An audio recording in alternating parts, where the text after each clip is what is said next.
Hey guys, Anthony Medico. We're back here on day 2 of the shoot. Got Mike Rose, managing partner of IDS. Stephen Hall's back. We'll do a quick walkthrough and see where our assessment demo process is at from yesterday. Take a look at what everybody's doing.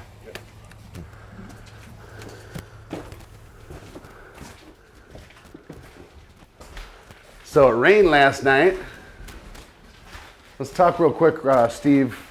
You made a strategic decision in this one to reiterate, not to temporary roof the house. Yep. Which a lot of people will be like, why would you do that? Yeah. Or why wouldn't you do that? Explain that again real quick. Obviously, it did rain last night. It's raining in the house, but we got everything done we wanted to get done. The house Pulled off all the the contents. house is empty and all the cabinets are out. So Again, that's because you knew this stuff's already getting replaced anyways.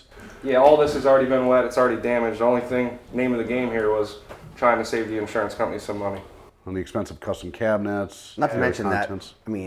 that would be a pretty massive tarp job. We would still probably be building a temp roof to tarp for days before they Which could have went 30, 40 grand.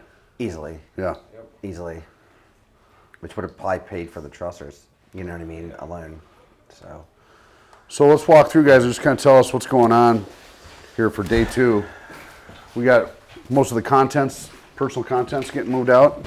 Contents moved out. We're mucking the floors out. The cabinets are gone. All the cabinets are gone. Man, remember all those cabinets were here yesterday?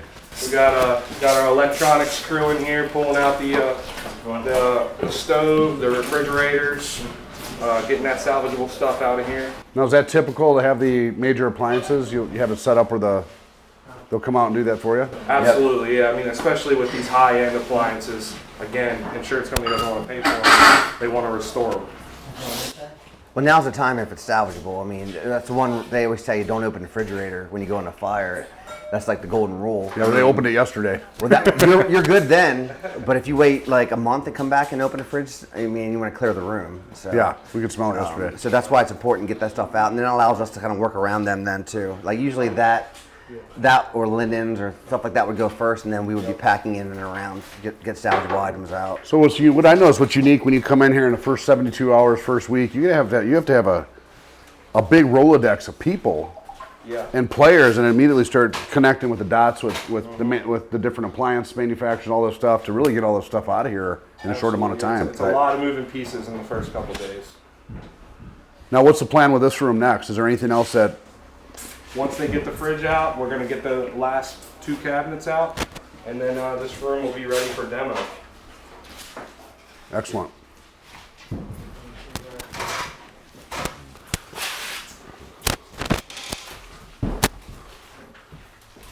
What do we got going on in here? Sweat. Lots of sweat.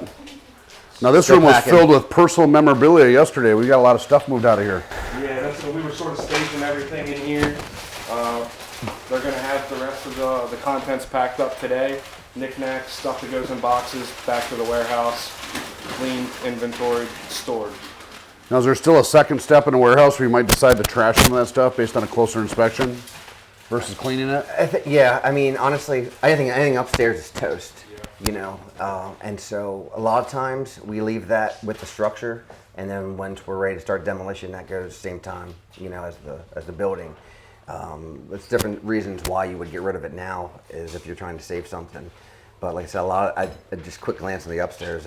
That whole thing's done. It's gone. So there's no separation between contents and structure when it comes to removal at that point.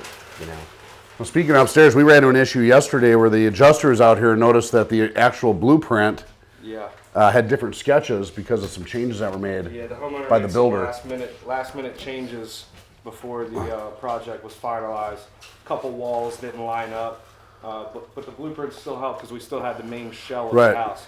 And then we can just move stuff inside of the sketch. There's no doubt, and normally we don't get blueprints of anything. So to have them is pretty valuable. Saves you like an. Otherwise, you got to hand measure each room. Oh yeah, you're measuring, at least like an hour, 2 hours to measure a structure. This is a pretty sizable place. So we'd be walking around 3-4 hours measuring everything here before you even put pen to paper. Then as far as or going to Xactimate at all. At least this gave us the shell, and so now we're basically down to a handful of rooms upstairs to put in. Now, from a major coordination standpoint, you two, what are some things going through your heads right now that you got to start thinking about have to happen tomorrow or this next week that are priority? Like, I'm talking fire marshals, engineers, building inspections. What are the next big steps? We got some stuff we have to do for the fire marshal, some selective demolition, some shoring of some floor joists in the garage around the calls and origin area. And then after that, I mean, the big things we're going to be thinking about are you know, start lining up the subcontractors for the job and have them start looking at the job, and that way we can start moving in the right direction. Yeah, that and permitting, and Permits. you know, it's communicating with the insurance carrier. I mean, just asking those questions right now, because at this point, you know, normally in a fire you try to secure as much as possible, and then you have to answer all those questions for the next couple weeks. Right. And so for a job like this, like that's what Steve's coordinating, is securing as much as possible, content-wise, structure-wise. What's some of the first major demo work that'll be done here structurally? Floors, walls, drywall? Mucking out of the second floor and taking down the walls that are unstable, and then we'll move downstairs and start demoing this out. And then we actually have to sketch that before you do that, correct? Yeah, we're going to get that done today. Excellent. Well, guys, our next chapter, we're going to head upstairs. We're gonna manually sketch out some of those rooms that aren't up to speed on the blueprints, and we're going to talk about the demo up there. Hopefully we don't fall through. It'll be fine. See you soon.